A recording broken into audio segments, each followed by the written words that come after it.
देखें जैस्मीन, पहले बात यह है कि ये जो एबटाबाद का वाकया है, मैं समझता हूँ ये बहुत बड़ा वाकया हुआ है। और इसके इस हवाले से कुछ लोग अगर ये सोचें कि अभी एक घंटों के अंदर हमें सारा तफसील मिलना चाहिए, मैं समझता हूँ ये मुमकिन नहीं है। इनके इन्वेस्टिगेशंस की ज़रूरत है जिसके लिए कमीशन बन रहा है। उसके अलावा आज प्राइम मिनिस्टर साहब ने जो पार्लियामेंट में खिताब किया है, मैं समझता हूँ उसने रीज़नेबल बात की है कि 13 तारीख को हम जॉइंट सेशन बुला रहे हैं जिसमें जो भी हमारे फोर्सेस हैं, एजेंसीज के सरबराहान हैं, वो उनको भी उनमें बुलाया जाएगा। और हमारे मेंबरान को, पार्लियामेंट के मेंबरान को जो भी खदशात हैं या उनके जहनों में जो सवालात हैं उनके जवाबात भी मिलेंगे। सिर्फ ऐसी बात नहीं है। लिहाजा कुछ लोगों को या हमारे अपोजिशन को तनकीद बराए तनकीद करने का शौक है, लिहाजा किसी बात को मानने के लिए वो तैयार नहीं है। तो मैं ये कहूँगा कि ये अमेरिका के ऊपर इनका गुस्सा बहुत नज़र आ रहा है, लेकिन हमें इस बात को भी सोचना चाहिए कि क्या इनका कोई अमेरिका से ताल्लुक नहीं है। जब मियाँ साहब लांढी जेल में कैदी बन कर रह रहे थे तो इसमें कौन था उनको छुड़ाने वाला? क्या अमेरिका इस बीच में नहीं था? जो मियाँ साहब ने माफ़ी मांग कर मुशर्रफ से और बीच में अमेरिका और सऊदी अरब को डालकर वहाँ सऊदी अरब में जाके पनाह ली, यहाँ को अवाम को मुश्किल हालात में छोड़कर वहाँ गया। तो को हमें सोचना चाहिए। तो अभी सिर्फ ये बात करें कि हमें अमेरिका का इस मुल्क के अंदर असर है, इसे कौन डिनाई करता है? क्या ये अभी का मामला है? ये कई बरसों से चल रहा है। अभी तक हमारे मुल्क की, ये मैं कहूँगा कि बिल्कुल इसमें ये चीज़ें हैं कि अभी तक हम अमेरिका से जान नहीं छुड़ा सकेंगे। क्या हम इनके पास हुकूमत होती ये क्या करते? तो लिहाजा मैं इनको ये मशवरा दूंगा अपने दोस्तों को, जैसे प्राइम मिनिस्टर साहब ने कहा, सब मिलकर बैठकर इस बात का हल निकालें ताकि आइंदा ऐसे वाकयात न हो। जहां तक इसका ताल्लुक है ओसामा बिन लादेन का, उनमें हमारा उनके पॉइंट ऑफ व्यू में ये फर्क है कि उनका सिंपथीज है ओसामा बिन लादेन का, क्योंकि ISI को वो सपोर्ट कर रहा था और शहीद मोहतरमा बेनजीर भुट्टो साहबा की हुकूमत को गिराने के लिए मियां नवाज शरीफ को उसने फंडिंग की थी। उनके ताल्लुकात हैं, इसकी वजह से उनकी सिंपथीज है। हमारी सिंपथीज इसी वजह से उनसे नहीं है कि वो बड़ा एक दहशतगर्द था, एक बड़ा टेररिस्ट था। आप खुद सोच रहे हैं जब मुशर्रफ के दौर में यहाँ वारंट वो हमें तोहफे में जो मिला, सवात, मालाकंड और वजीरिस्तान के क्या हालात थे, वहां हुकूमत की रिट कहां थी? ये तो हमारी गवर्नमेंट ने आकर, आर्मी ने उसमें अपना किरदार अदा किया, उसके बाद वहां के हालात नॉर्मल हुए हैं। लेकिन बड़ी जंग हमारी हुकूमत ने लड़ी है। जखरानी साहब, मुझे एक बात समझ में नहीं आ रही, ऑडियो ऊंचा करें, मुझे सुनाई नहीं देते। मुझे एक बात समझ में नहीं आ रही, इन्वेस्टिगेशन हो रहा है आपकी और रहमान मलिक साहब की बातों से मुझे ये लग रहा है कि आप मुद्दे को सुलझाने के बजाय उलझाना चाह रहे हैं। इसमें उसामा बिन लादेन के नवाज लीग के ताल्लुकात निकालना और लांडी जेल का जिक्र, और ये इससे देखें वो कब कह रहे हैं कि दहशतगर्द नहीं था? देखें जिसमें वो एक हकीकत है, हमको इल्जाम नहीं लगा रहे हैं। उनमें से कोई हमें बताए कि मियां साहब किस तरीके से लांडी जेल से निकला और सऊदी अरब में गया, फिर ये डील की बातें करते हैं, फिर खुद हमारे दोस्त ऐसी बातें करते हैं कि वो खुद फरिश्ते हैं, वो तो कोई कभी उसने गलत बात नहीं की है, कभी जिंदगी में झूठ नहीं बोला। तो मैं ये कह सकता हूं कि मियां साहब जब वहां बैठा था मक्का और मदीना पाक में, वहां बैठकर कहता रहा कि मैंने कोई डील नहीं की है, इसको हम क्या कहेंगे? हमें तो वो कहते हैं असेंबली में उठकर झूठ मत बोलो, झूठ मत बोलो। मुझे खुदारा हनीफ साहब, मैं इज्जत करता हूं उसका, मुझे वो जवाब दे कि मियां साहब मक्का में, मदीना में बैठकर कहा कि हमारा कोई डील नहीं है, फिर पाकिस्तान पहुंचकर उसने बात की है कि हमारी 5 साल की डील है। ये झूठ नहीं है, ये कौन सी बात है? अभी जैसी बातें वो करेंगे तो हम उनका जवाब तो देंगे ना। और उसके अलावा अपोजिशन लीडर साहब ने जो बातें की हैं 1.5 घंटे की, वो बात पूरे 10 मिनट का भी नहीं था। जी जी, मैं बिल्कुल मौका, सर मैं छोटा सा वक्फा ले लेती हूं, खाली एक ही वक्फा नंबर हैरान हो जाते हैं, वही बातें दोबारा करते हैं। सर मैं सबको मौका दूंगी, ज्वाइंट सेशन हो रहा है, हमारे लोग आएंगे, वहाँ उनके जो भी उनको गलतफहमियां हैं, सवाल हैं, और पूरी इन्वेस्टिगेशन के बाद हम कौम को सारी चीजें बताएंगे। मुख्तसर सा वक्फा ले लेते हैं, वक्फे के बाद हनीफ अब्बासी साहब से डायरेक्ट सवाल किए हैं तो वो डायरेक्ट इसके जवाब देंगे कि मियां साहब ने क्या कहा और क्या नहीं कहा। अलबत्ता मेरा पॉइंट ऑफ व्यू ये है कि जो मैं सवाल कर रही हूँ वो कोई नहीं समझ रहा। 1 हफ्ता हो गया अब तक, आपका ना कोई सर है ना पाँव है। हफ्ते बाद वजीर आजम ने खिताब किया, खिताब में कोई पॉलिसी नहीं थी। अब ज्वाइंट सेशन होगा, ज्वाइंट सेशन में सारे चीफ आएंगे। अलबत्ता बात सिर्फ इतनी है कि या तो आर्मी को पता था या नहीं पता था, ये कोई भी बताने को तैयार नहीं है। ये एक सियासी मामला नहीं, ये एक कौमी मामला है, और अगर सर जोड़ने हैं तो तनकीद बंद करके सर जोड़ने होंगे। एक छोटा सा वक्फा।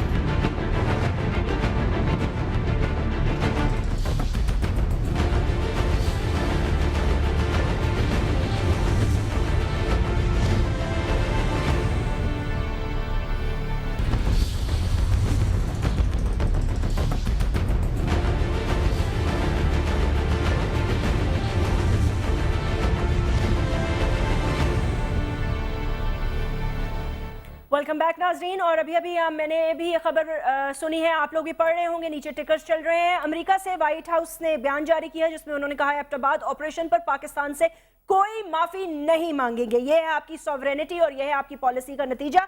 हनीफ अब्बासी साहब, आप कुछ कहना चाहेंगे अगर आपकी पार्टी के हवाले से? और कहा गया कि शायद आप ऑपोजिशन इसलिए कर रहे हैं कि बिन लादेन के साथ आपकी सिंपैथी। मेरी बात सुने, गुल मोहम्मद साहब मेरे लिए भी एज ए पार्लियामेंटेरियन बड़े काबिल एहतराम है।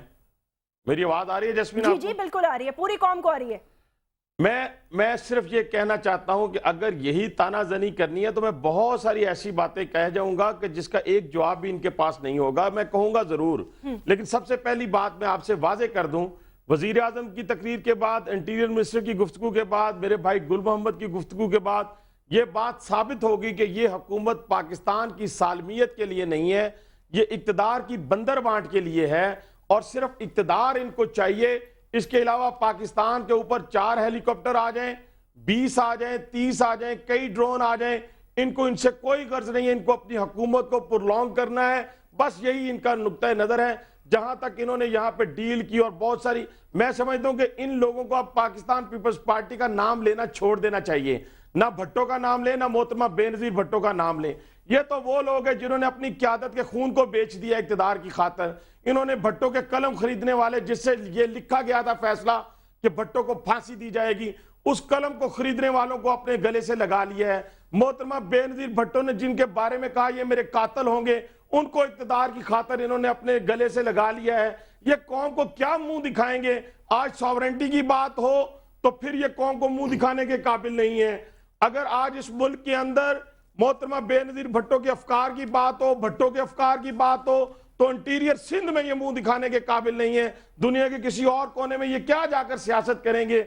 और ये बात आप ज़हन में रखें, मुल्कों के ऊपर, कौमों के ऊपर, लीडर्स के ऊपर मुश्किल वक्त आते हैं। दुनिया के हर कौम के ऊपर, हर मुल्क के ऊपर, हर लीडर के ऊपर मुश्किल वक्त आया। और इन्होंने मियां नवाज शरीफ की बात की, मैं ज्यादा गहराई में नहीं जाना चाहता था।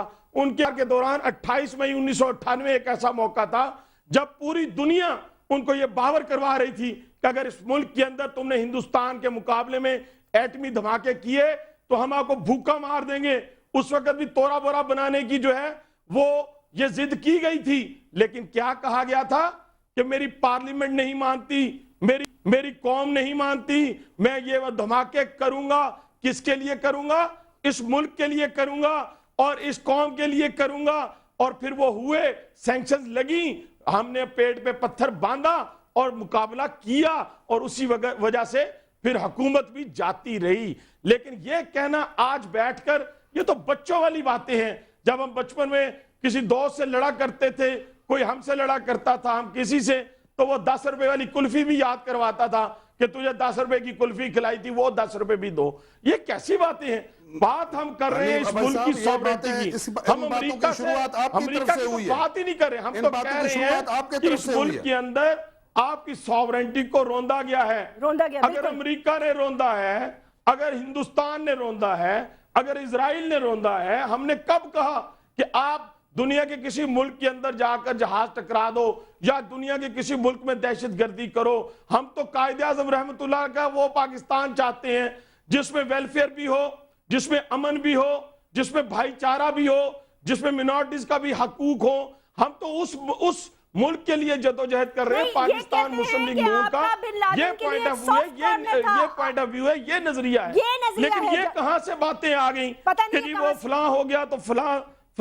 मैं कहता हूं कि आप खुदा का नाम लें, कौम को सिर्फ ये जवाब दें कि इस ऑपरेशन का आपको इल्म था। अगर नहीं था तो बैनुल अक़वामी असूलों की खिलाफ वर्जी हुई है। यूएनओ चार्टर के मुताबिक ये हमला था या यूएनओ चार्टर के बगैर था? आपने एक बंदे को उठाया, आपने कत्ल किया, मारा या नहीं मारा? कुछ तो बताएं। और ये बताएं, कौन बताएगा? देखिए, आप बार-बार हम कहते हैं, हम भी कहते हैं कि इंटेलिजेंस फेलियर है, लेकिन बताना सुप्रीम कमांडर ने है। सुप्रीम कमांडर अमेरिका में तो कॉलम लिख सकते हैं जैस्मीन, अमेरिका में तो कॉलम जा सकता है वाशिंगटन पोस्ट के अंदर लेकिन वो कॉलम इस पाकिस्तान में क्यों नहीं छपता? ठीक है, इस जकरानी पाकिस्तानी साहब, कौम के क्या सामने क्यों नहीं आते? आपकी हुकूमत को ये पता था? क्या आपको कॉन्फिडेंस में लिया गया था? क्या पाक अफवाज को पता था? और दूसरी बात ये कि आपकी हुकूमत कम से कम कुछ और करे ना करे, आप इतना प्रेशर तो डाल सकते हैं ना कि कितनी भी ग्राफिक तस्वीरें क्यों ना हो, कितनी भी हौलनाक खतरनाक जो दीगर लोगों की तस्वीरें शाया की हैं, उसकी तस्वीरें तो शाया करें ना, ताकि हमें पता लगे कि वो वाकई मर गया है।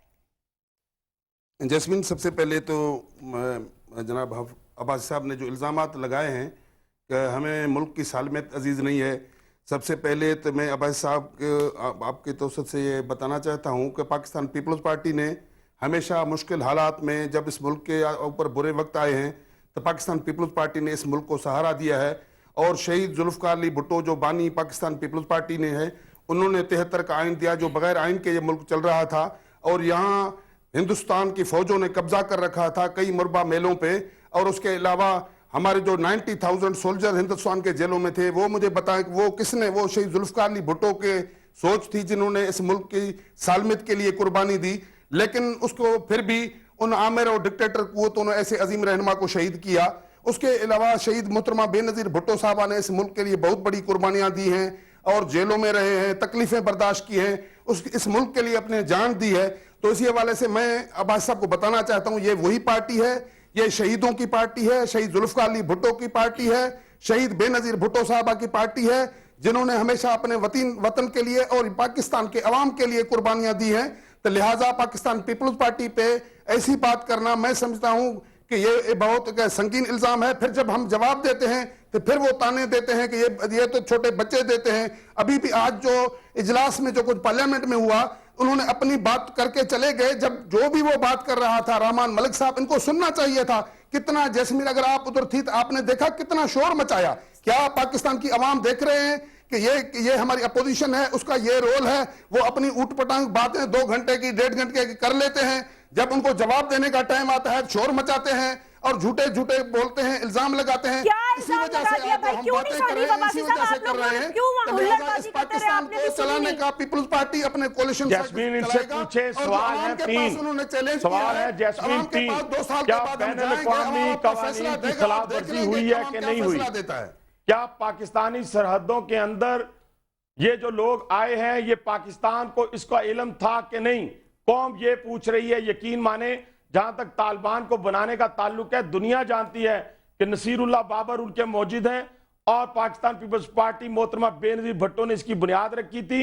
और जहां तक पाकिस्तान पीपल्स पार्टी की आप बात करते हैं, अगर आप पीछे जाना चाहें, मैं नहीं पीछे जाना चाहता कि ये साने मशरकी पाकिस्तान कैसे रुनमा हुआ, लंबी बहस हो जाएगी। लेकिन सिर्फ जैस्मीन, इनसे 2 सवाल पूछे। इनसे पूछे कि क्या इनके हुक्मरानों को इस बात का इल्म था कि ये जो जहाज आए हैं इनकी मर्जी से आए हैं या इनकी मर्जी के बगैर आए हैं? ये बैनुल-अक़वामी कवानीन की खिलाफ वर्जी है या नहीं? तीसरा, इनसे ये पूछ लें कि क्या ये यहाँ पे कोई कौमी कमीशन तश्कील देंगे जिसके नतीजे में जो है वो कौम को मालूम हो सके?